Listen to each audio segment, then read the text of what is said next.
শুনলি? ও বড় খোকা, তুই শুনলি দাদুভাই কি বলছে? দাদুভাই তোর সামনে দাঁড়িয়ে বলছে ওকে আর ফিরকিকে নাকি কেউ আলাদা করতে পারবে না। ও নিজের ইচ্ছে মতো জীবনটাকে চালিয়ে নিয়ে যাবে। তুই ভাব একবার, লঘুগুরু জ্ঞানটাও চলে গেছে। আরে বড় খোকা, এই শিক্ষার জন্য কি তুই ওকে বিদেশে পাঠিয়েছিলি? হ্যাঁ, এই শিক্ষা। থামো মা, থামো প্লিজ, থামো। হে ভগবান, এবার কি হবে? না জানি নীলাদ্রির উপর কি ঝড় আসতে চলেছে। বেশ হয়েছে, নীলাদ্রি এবার উচিত শিক্ষা পাবে। আমাকে মিথ্যে বলার ফল এবার হাতে নাতে পাবে। ও বড় খোকা, কিছু বল। আমাকে থামিয়ে দিয়ে নিজেও তো থেমে গেলি রে। কি বলবো বলো তো মা, কি বলবো? তোমাদের এই রোজ রোজ একই অভিযোগ শুনতে শুনতে আমি টায়ার্ড হয়ে গেছি। কথায় কথায় কেন বিদেশে পাঠিয়েছিলিস, কি শিখে এসছে বিদেশ থেকে, এগুলো খুব বিরক্তিকর। তার মানে তুইও আমাকেই দোষ দিচ্ছিস? ভুল বুঝছো মা, আবার ভুল বুঝছো। আমি বলতে চাইছি এই একঘেয়ে কথাগুলো বলে কোনো লাভ হবে না। না না মা, নীলাদ্রি বিদেশে গিয়ে কি শিক্ষা লাভ করে এসছে আমি খুব ভালো করে জানি।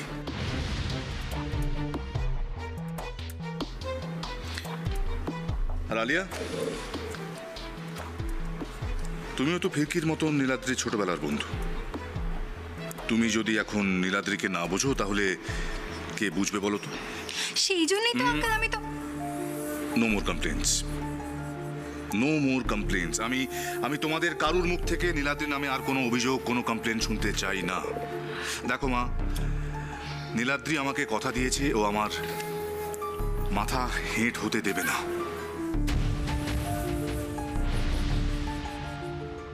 আমি ওকে বিশ্বাস করি, ভরসা আছে ওর উপর।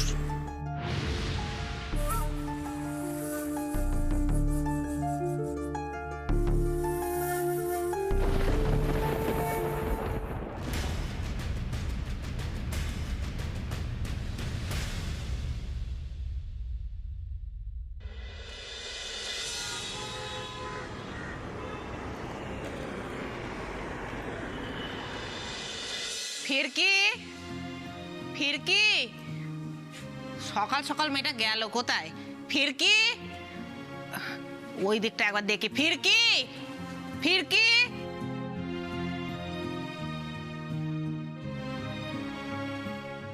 ফিরকি। শুভ জন্মদিন মা। মন্দিরে আজ তোমার নামে পুজো দিয়ে এলাম। তুই আমার নামে মন্দিরে পুজো দিতে গিয়েছিলি? দূর বোকা মেয়ে, আমি বুড়ো মানুষ, আমার আবার জন্মদিন, লোকে শুনলে হাসবে। কে বলেছে আসবে? কেউ আসবে না।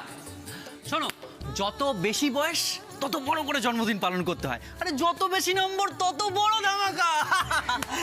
হ্যাপি বার্থডে মাসি। Happy birthday to you. Happy birthday to you. Happy birthday. Happy birthday.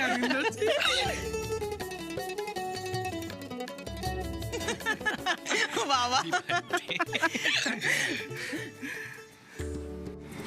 যার হাত ধরে আমি এই পৃথিবীটাকে চিনতে শিখেছি, আর জন্মদিন কি কখনো ভুলে যেতে পারি? জানিস, আমি যখন ছোট ছিলাম আমার জন্মদিন পালন করার মতো কেউ ছিল না। আমার মনে খুব কষ্ট ছিল। আর আজ দেখ দেখ আমার মেয়ে বড় হয়েছে, সে নিজে গেছে আমার জন্মদিনে মন্দিরে পুজো দিতে। সত্যি ঠাকুর, সত্যি আমি এত কপাল করে এসেছিলাম। হ্যাঁ ওরে, আমাদের জানের মতো মেয়ে যার ঘরে, তার কপাল চড় হবে না তো কার হবে শুনি? একদম ঠিক বলেছে রানী রে। সত্যি মা, তুই একেবারে গর্ব করার মতো মেয়ে। নাও হয়েছে, এবার আমার প্রশংসা করা বন্ধ করে সবাই প্রসাদটা খাও দেখি।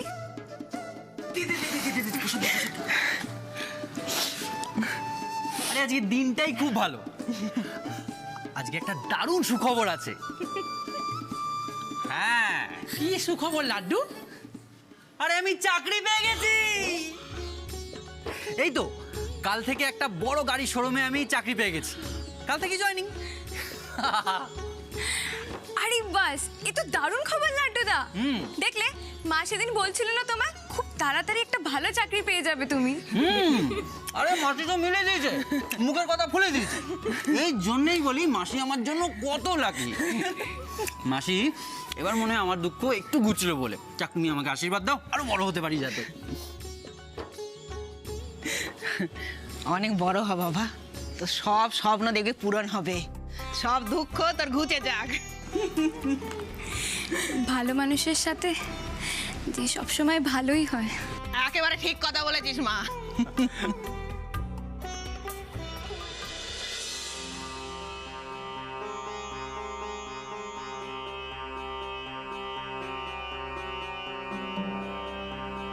এই তুই খেলাটা বন্ধ কর তো। কি রে, তোর মুড অফ নাকি? হ্যাঁ, সে তো আমার প্রায় রোজই মুড অফ থাকে। সে কি প্রায় রোজই মুড অফ? আবহাওয়া দপ্তরকে খবর দিতে হবে দেখছি। দাদা ভাই প্লিজ বি সিরিয়াস। ইয়ার কি হচ্ছে না এটা? ড্যাড, রোমা মাসি, ঠাম্মি এদের সকলের কড়া শাসনে না বাড়িতে আমার দম বন্ধ হয়ে আসে।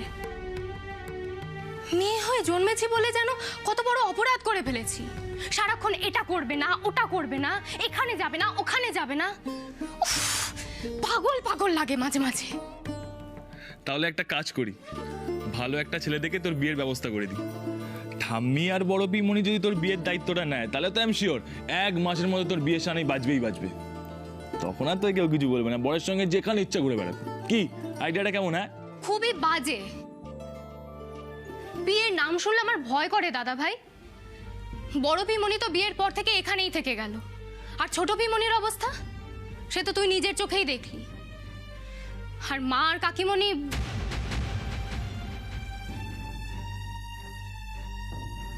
কাকিমণি কি? না মানে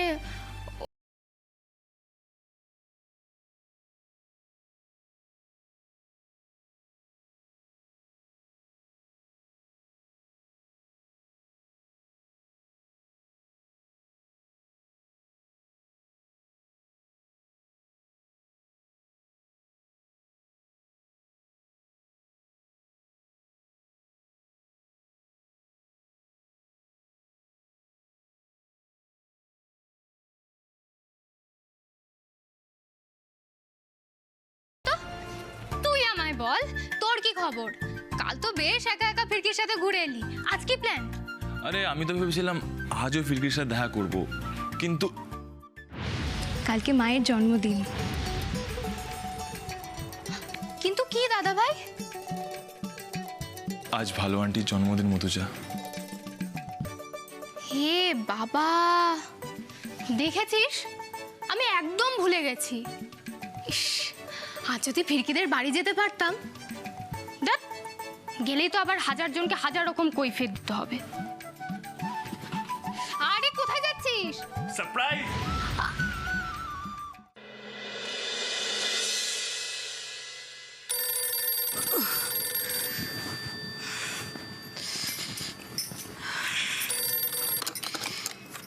হ্যালো হ্যালো নন্দিনী দি। সুদীপা, সুদীপা আমি কাল থেকে তোমার কথা ভাবছি। সব ঠিক আছে? মানে তুমি তুমি চীনে যেতে পেরেছিলে তো? হ্যাঁ নন্দিনী দি, তুমি ফিরকির বাড়ির যে অ্যাড্রেসটা দিয়েছিলে আমাকে, আমি সেখানে গিয়েছিলাম আর ওর মার সাথেও আমার দেখা হয়েছে। তারপর তারপর সুদীপা? তারপর আসলে আমি যাকে ভেবেছিলাম ইনি তো তিনি নন। বহু বছর আগে আমার সন্তানকে যে নিজের বুকে টেনে নিয়েছিল সে তো অন্য কেউ ছিল।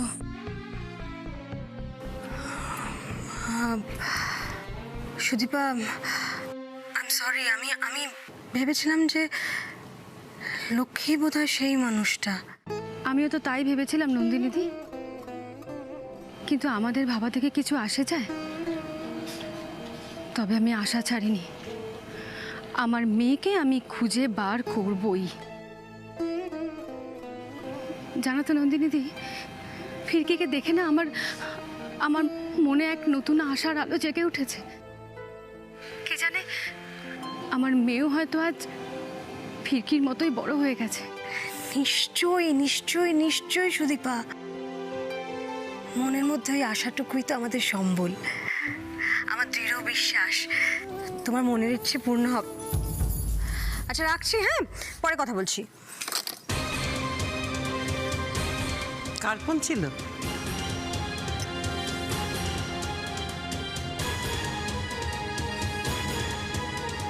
সুদীপার? খিরে দাদা ভাই, তুই এইমাত্র গেলি, এখন আবার ফিরেও এলি, কি ব্যাপার বলতো? কোথায় গেছিলি? সেটা তুই বিকেলেই জানতে পারবি। কেন এখন জানালে কি হবে? সবকিছুর একটা সময় আছে মধুজা, আর সেই সময়ের আগে যদি সেই ব্যাপারটা হয়ে যায় না, তার এক্সাইটমেন্টটাই নষ্ট হয়ে যায়। কিছুই তো জানিস না। উফ, ঠিক আছে, পরেই বলবি। হ্যাঁ।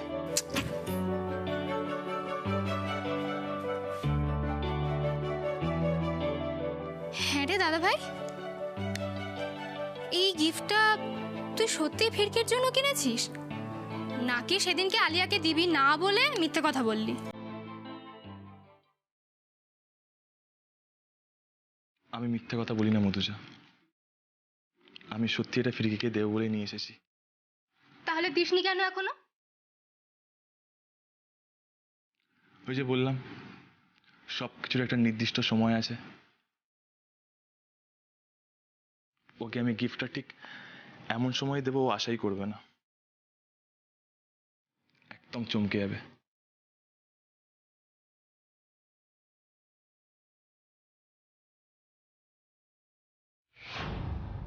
বাবা, এরকম চমকে উঠলে কেন?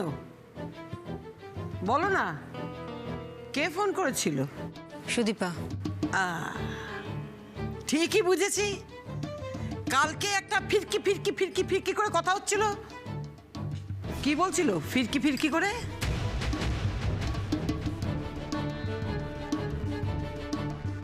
সুদীপা ফিরকির ব্যাপারে কথা বলতে এসেছিল, এটা মা জানলেন কি করে?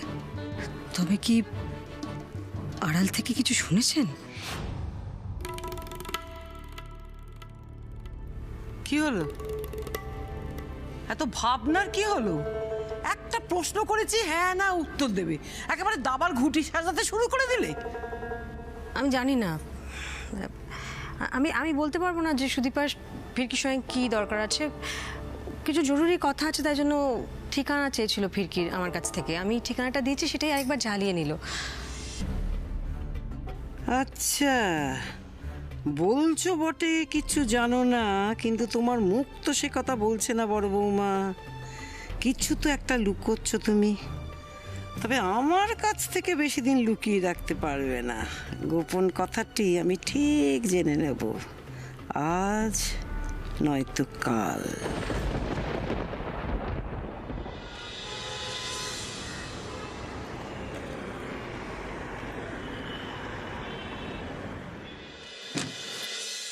শোনা রে, বলছি পল্টুদার দোকানে সব খাবার অর্ডার দিয়ে দিয়েছি, এবার বিকেলবেলা যাব, কেক আর খাবার দুটো নিয়ে চলে আসবো। ব্যাস বাবা, আমার দায়িত্ব শেষ, আমি এবার সোজা রেস্ট করব। করো করো, কিন্তু আজ দুপুরে মা তোমাকে এখানেই খেয়ে যেতে বলেছে। হ্যাঁ হ্যাঁ, সেই আমাকে কখনো বলতে হয় না। আমি এই যে গ্যারেজ হলাম, এবার যাবো সেই বিকেলবেলা। তোমার সবচেয়ে বড় শক্তি কি জানো লাড্ডুদা? শক্তি? শক্তি কোথায় দেখি? ওখানে না গো, শক্তি তোমার মনে। তোমার সারল্যই যে তোমার সবচেয়ে বড় শক্তি। তাই বল।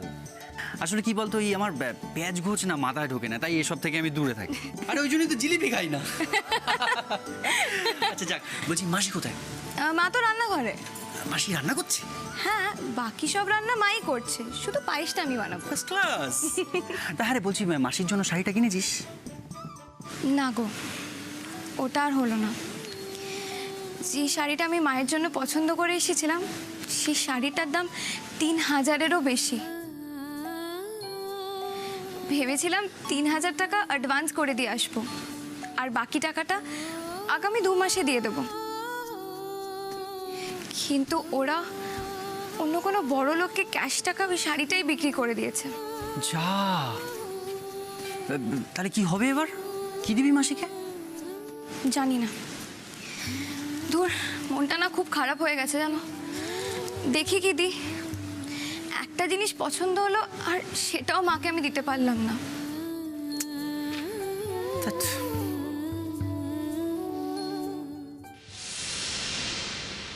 দাঁড়াও,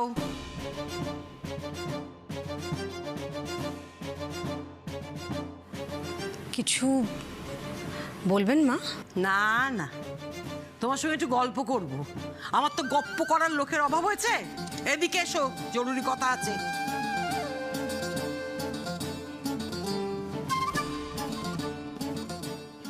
হ্যাঁ মা, বলুন। বলছি, তোমার সঙ্গে তো ছোট বউয়ের খুব ভাব ছিল, তা ওই নীলাদ্রিকে গান শোনাতে শোনাতে আবার সুরে সুরে ছোট বউয়ের কথা বলে দাওনি তো? না, বলিনি। এমনিতেই ছেলেটা এতগুলো বছর পরে বিদেশ থেকে বাড়ি ফিরেছে, এসেই বিদিশার কথা শুনেছে,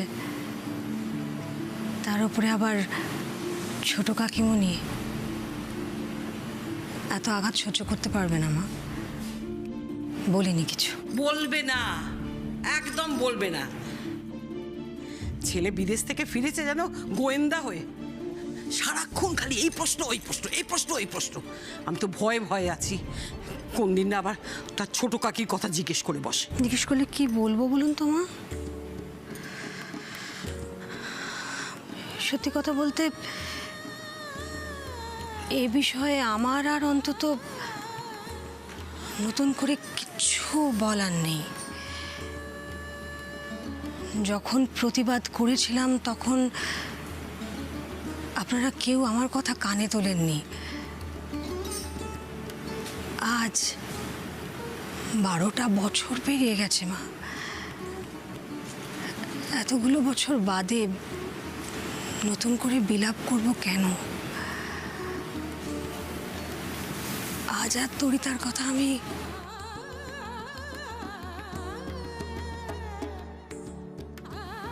আর নীলাদ্রি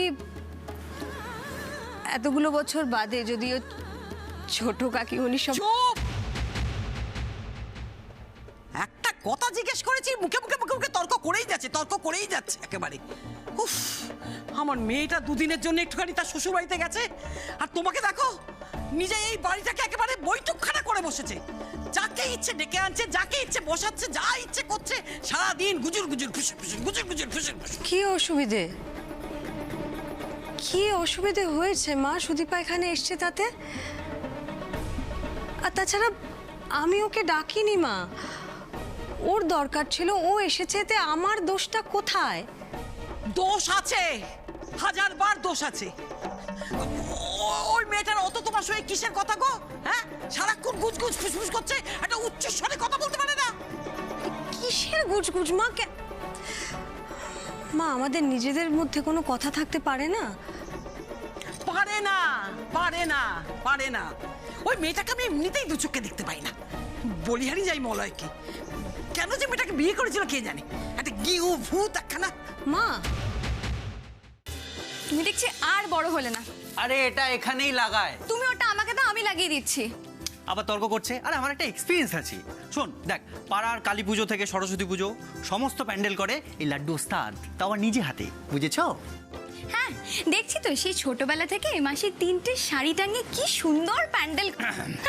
আবার বকছে দেখো। আরে ওটাকে বলে শিল্প। শোন, এরকম ওই ফ্রিতে প্যান্ডেল কজন করে দেখায় দেখি বলতো? এটাকে বলে কুটির শিল্প। তুই ওসব বুঝবি না। বেশ, আমি নয় ওইসব ভালো কথা বুঝবো না, কিন্তু তোমাকে এখানে শিল্প দেখাতে হবে না। আমাকে দাও, আমি ওটা লাগিয়ে দিচ্ছি। হ্যাঁ হ্যাঁ, সেই এখন এই সব কিছু হয়ে যাওয়ার পর তো বলবি যে তোমাকে আর কিছু দেখাতে হবে না। একটা কথা বলে রাখি, লাড্ডু ওস্তাদ না থাকলে না এসব কিছু হতো না। তুমি আবার আমার পিছনে লাগছো এবার কিন্তু। বাবা আস্তে আস্তে আস্তে, তোদের নিয়ে আর পারি না। এই ভাব, এই ঝগড়া, সারাক্ষণ কিছু না কিছু একটা লেগেই আছে। বাবা, এ তো পুরো একেবারে বাচ্চাদের জন্মদিন মনে হচ্ছে রে।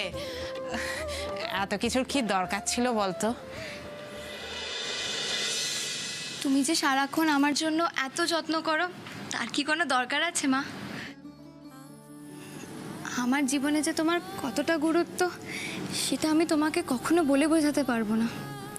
সারা বছর তুমি আমাদের জন্য কত কিছু করো, আমাদের ভালো লাগা খারাপ লাগা সব দিকে তুমি খেয়াল রাখো। নিজের দিকে যে একবারের জন্য তুমি ফিরে তাকাও না। জানি তুমি যা করো তার সিকিভাগও হয়তো আমরা কখনো করতে পারবো না, কিন্তু আজ এই একটা দিন তোমার জন্য আমরা এতটুকু করতে পারবো না? আমার মায়ের জন্মদিন বলে কথা, ঘরটুকু এটুকুনি না সাজালে হয় বলো? আমার ঘাট হয়েছে মা, এই যে নাক মুলছি কান মুলছি আর কিচ্ছুটি বলবো না। হ্যাঁ রে লাড্ডু, এই ম্যাডাম তো কিছুদিন বাদে উকিল হয়ে যাবে, কে জানে বাবা তারপরে কি যে হবে। ওই যে বলেছিলাম, ওই কিছু বললেই সোজা কোর্টের সমন ধরিয়ে দেবে। না বাবা না, এই বুড়ো বয়সে আমি কোর্ট কাছারি করতে পারবো না। তার থেকে আপনি যা বলবেন আমি মুখ বুঝে সেটাই মানবো। হবে আমার সোনা মেয়ে। শুধু ফিরকিকে আদর করলেই হবে ভালো আন্টি? আমরা কি পর? নীলাদ্রি,